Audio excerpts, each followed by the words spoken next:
Stop scrolling. Brides, did you know that red bridal lehengas are disappearing in 2026? Yes, the most iconic bridal color is being replaced.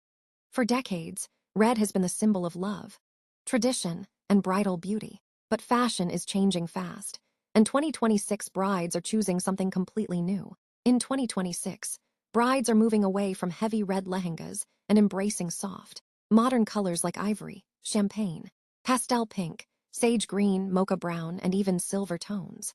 Why? Because today's brides want elegance, uniqueness, and comfort.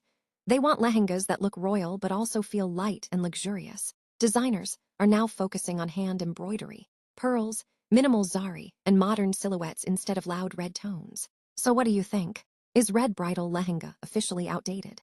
Or will it always stay timeless? Comment your favorite bridal color below. And don't forget to like, subscribe, and share this video with a future bride.